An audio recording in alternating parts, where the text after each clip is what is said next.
Let me tell you something that no one talks about. Avoidants do get obsessed. Oh, yeah.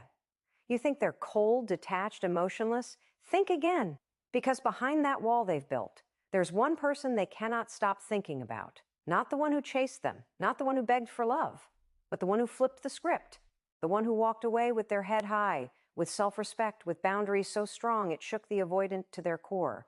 That's the person the avoidant becomes obsessed with.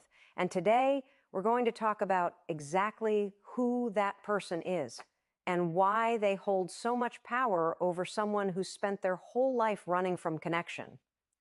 The power of detachment is something most people underestimate, especially in relationships with avoidant partners. See, the anxious partner is wired to seek closeness, reassurance, and connection. And they often think that the more they love, the more they give, the more they pursue, the more the avoidant will eventually open up. But that strategy backfires every single time. Why? Because the avoidant is wired for space, for independence, for emotional distance. So the more you chase, the more they retreat. The more you try to get closer, the more they pull away. And that dynamic becomes a toxic dance where the anxious person feels rejected and the avoidant feels overwhelmed. But everything changes the moment you detach. And I mean truly detach, not pretending to pull back so they chase you, not using silence as a manipulation tactic, but detaching from the outcome, detaching from the need to fix them, change them, or get them to love you the way you want. That shift in energy, it's magnetic. Because suddenly, you're no longer playing the role they're used to. You're no longer validating their belief that people will always demand too much of them. You're not feeding the dynamic anymore. Instead, you're focused on you, on your peace, on your healing. You stop chasing, stop texting, stop begging to be seen, and start protecting your own energy. And that's the moment the avoidant starts to notice. Not right away, maybe, but slowly, quietly, they feel the difference. Because here's the truth about avoidance. They don't actually want someone who's glued to them. That makes them feel trapped. What they're drawn to, what they secretly crave, is someone who doesn't need them, someone who can walk away, someone who chooses them, but doesn't need to be chosen back to feel whole. That's the person who lives in their mind long after the connection ends. When you detach, you break the cycle. You stop trying to control how they see you. You let them sit with the silence, the loss, the absence of your presence. And that silence becomes loud. Because now they're not being smothered. They're left with their own thoughts, their own fears, their own regret. And that's where obsession begins. Not when you're available, not when you're always there, but when you disappear with dignity, when you stop explaining yourself, when you stop performing for their approval. Avoidants aren't used to that. They're used to being pursued. They're used to being forgiven over and over. They're used to walking away and knowing you'll still be there if they come back. But when you detach, really detach, what you're saying is, I see who you are, and I accept it, but I choose me now. And that terrifies them. Because the game changes. You're not desperate. You're not trying to prove your worth. You've remembered it. Detachment isn't cold. It's powerful. It's what gives you your self-respect back. It's what creates emotional space for clarity, for healing, and most importantly, for choice. You stop operating from fear and start operating from truth. And in that truth, the avoidant sees you differently. Not as the clingy one, not as the emotional one, but as the strong, grounded, self-respecting person they can't stop thinking about. This is why detachment works, because it doesn't beg, it doesn't force, it doesn't perform. It simply exists. It creates a vacuum where your absence is felt more powerfully than your presence ever was when you were chasing them. And that's when the avoidant gets hooked. That's when they start to obsess. Because the person who no longer needs them, the person who let go with peace, the person who walked away without anger, that's the person they can't forget. And it all started the moment you chose to detach. Boundaries. That one word that sends avoidance into panic mode. Not because boundaries are bad, not because they don't understand them, but because real, healthy boundaries force the avoidant to confront something they've spent their entire life avoiding, emotional responsibility. When you finally start setting boundaries, it changes the entire dynamic. You're no longer available at their convenience. You're no longer allowing inconsistent communication, hot and cold behavior, or emotional withdrawal without consequences. And for someone who has learned to feel safe by staying in control and keeping emotional distance, this is deeply triggering. See, avoidants thrive in relationships where they have the upper hand, where they can set the pace, where they can disappear when it feels too close and reappear when they miss the comfort. But boundaries stop that cycle dead in its tracks. Boundaries say you don't get to come and go whenever you want. Boundaries say, I'm not just here to absorb your moods, your silence, your fear of intimacy. And when you lay down those emotional guardrails, you stop being the safe fallback option. You stop enabling their avoidant behavior, and you start forcing them to take ownership of how they show up. This is what rattles them, because now the avoidant is met with resistance. For the first time, they're not in control of the emotional tone of the relationship. You are. And let me be real with you.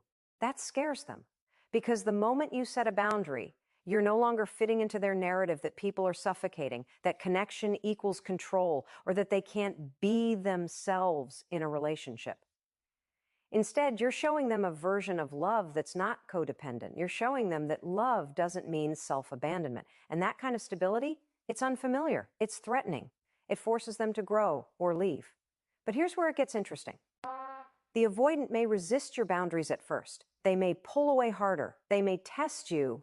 They might even accuse you of being too much or too difficult, because that's what avoidants do when they feel emotionally exposed. But underneath that defensiveness is fear. Fear that you're no longer tolerating what they got away with before. Fear that your respect for yourself might actually be stronger than your desire for them. And that's a game changer. When you enforce your boundaries consistently, not with aggression, but with calm confidence, you show them that love can exist with limits, that your heart is open, but your standards are high. And while they might push back, part of them respects it. Part of them is drawn to it, because boundaries signal security.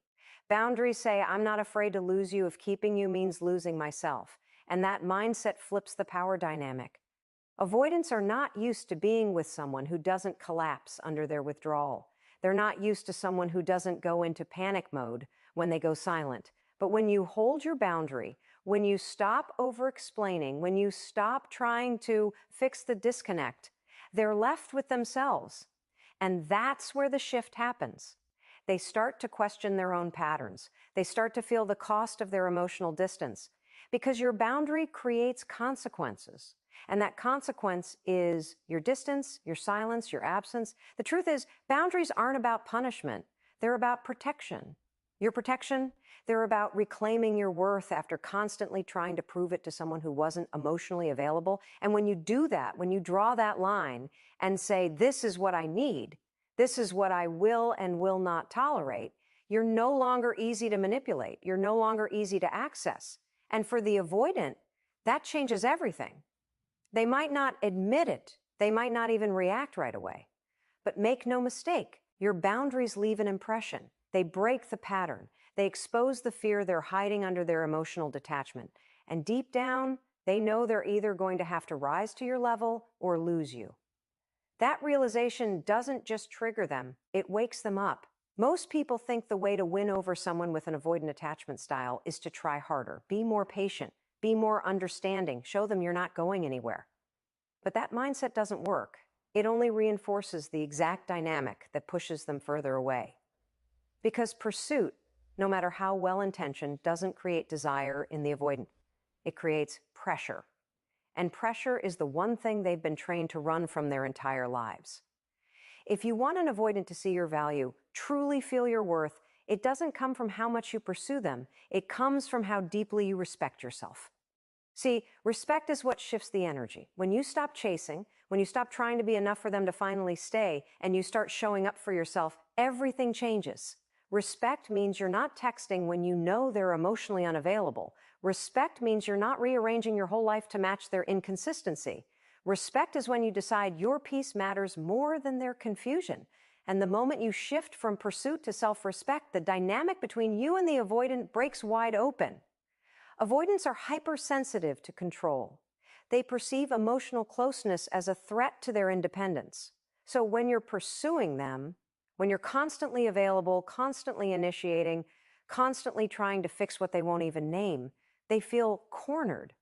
It confirms their worst fear, that being in a relationship means being overwhelmed, being responsible for someone else's feelings, and losing their autonomy. That fear activates their walls. And once those walls go up, no amount of love or chasing gets through. But respect, that cuts through. Not loudly, not emotionally, but powerfully. Because respect is quiet strength. It doesn't beg. It doesn't chase. It says, I love you, but I love me more. It's the decision to walk away from someone who can't meet you emotionally, not to punish them, but to protect your soul. And that shift from chasing to choosing yourself is what makes the avoidant stop and think. Because now they're not feeling smothered. Now they're feeling the weight of your absence. And in that silence, they realize that what they thought they needed, space, distance, detachment, isn't nearly as satisfying as the respect they just lost. The person who earns the avoidance obsession isn't the one who never gives up. It's the one who knew when to stop. It's the one who didn't fight their walls but refused to shrink for them. That's what respect looks like. It's knowing your worth and refusing to prove it. And for someone who's used to being emotionally pursued, that kind of detachment doesn't read as rejection. It reads as power. Real power. The kind that says, say you don't get to define me. And that's the moment they begin to respect you. What avoidants remember, what haunts them long after the breakup, is the person who didn't stay in the pattern, the one who didn't keep showing up after being pushed away, the one who stopped trying to earn love that should have been freely given. That person commands respect, not just from the avoidant, but from themselves. And that's what changes the whole story, because pursuit might get their attention for a moment, but respect, that stays with them. That leaves an impression, that triggers reflection, and maybe, just maybe, that starts the growth they never knew they needed. Pursuit says, please pick me. Respect says, see, I already chose myself. And when you move in that energy, you stop trying to get them to wake up, and you become the wake-up call. There's a moment in every dynamic with an avoidant where the energy shifts. At first, you're the one chasing. You're the one initiating, over-explaining, trying to soothe, trying to close the emotional gap. You feel like if you just love them hard enough, they'll eventually come around. But they don't. Instead, the more you chase, the more they withdraw. The more you give, the less they reciprocate. And that dynamic wears you down. Until one day, you stop. You don't say it out loud, but something in you clicks. You're done begging. You're done proving. You're done trying to pull love out of someone who only gives it when it's safe and convenient for them. That's the moment everything changes. That's the shift, from chaser to challenge. Avoidants aren't consciously looking to hurt you. They're protecting themselves. Their walls, their distance, their shutdowns, they're all shields. And when you chase, they feel justified in keeping those shields up. But when you become a challenge, not by playing games, but by standing firm in your self-worth, they start to notice. Because now you're not reacting the way they expect. You're not reinforcing the cycle. You're not falling into the trap of over-functioning while they underfunction. You're not feeding their illusion that you're always going to be there. Instead, you become unpredictable in the best way, emotionally self-contained, detached but not cold, loving but no longer leaking that love to someone who hasn't earned it. That's what makes you a challenge. Not someone hard to get, but someone hard to keep without effort, without growth, without showing up. And that kind of energy, it's rare. It shakes them. Because for the first time, they're not in control of the emotional rhythm anymore. You are. You're no longer chasing closeness. You're observing. You're evaluating. You're calm. And in that calm, there's strength. It's not anger. It's clarity. And here's the wild part. Avoidants are drawn to that, not consciously, not immediately, but deeply. Because underneath all that fear of intimacy, they crave depth. They crave connection that feels safe but real. And when you stop chasing and start embodying your standards, you become that safe, real thing they thought didn't exist. You stop being the person who needs them to feel okay. You start being the person who's okay either way. And that makes you unforgettable. Now, being a challenge doesn't mean withholding love. It doesn't mean manipulating or pretending to not care. It means not abandoning yourself for the sake of keeping someone else comfortable. It means showing up in your fullness with your needs, your boundaries, your truth, and letting the chips fall where they may. That's what disrupts the avoidant pattern, because they can't dance the same dance with you anymore. You're not chasing them into their silence. You're not rescuing them from their emotional avoidance. You're standing still and saying, this is who I am. You're welcome to meet me here, but I'm not coming to chase you down anymore. And maybe they don't realize it right away. Maybe they retreat even more. But trust me, when the chaser becomes the challenge, the avoidant starts to feel something they haven't felt in a long time: intrigue. Not because you're playing hard to get, but because you're finally being hard to get for the right reasons: your peace, your boundaries, your evolution. And they start to realize they're not just losing someone who cared, they're losing someone who grew, someone who outgrew the cycle, someone who transformed right in front of them. That transformation is what lingers, because anyone can chase. Anyone can love loudly. But the person who learns to love quietly, with strength, with dignity, with standards, that person becomes unforgettable. That person becomes the one who no longer needs validation, the one who no longer makes it easy, the one who becomes the mirror, forcing the avoidant to confront themselves. And once you've made that shift, you never go back, because you don't want the chase anymore. You want peace, you want alignment. And when the avoidant realizes that they're not just losing attention, they're losing access to someone they thought they had figured out, that's when obsession starts. That's when your silence says more than your words ever could, because now you're not chasing them. They're chasing the version of you that chose to walk away with power. Obsession doesn't grow when you're constantly available. It doesn't grow when you're explaining yourself, checking in, or trying to remind someone what they're about to lose. Obsession grows in absence, in silence, in the void left behind when someone who once gave their energy so freely suddenly stops. That's when the avoidant starts to feel something they're not used to: loss, real loss.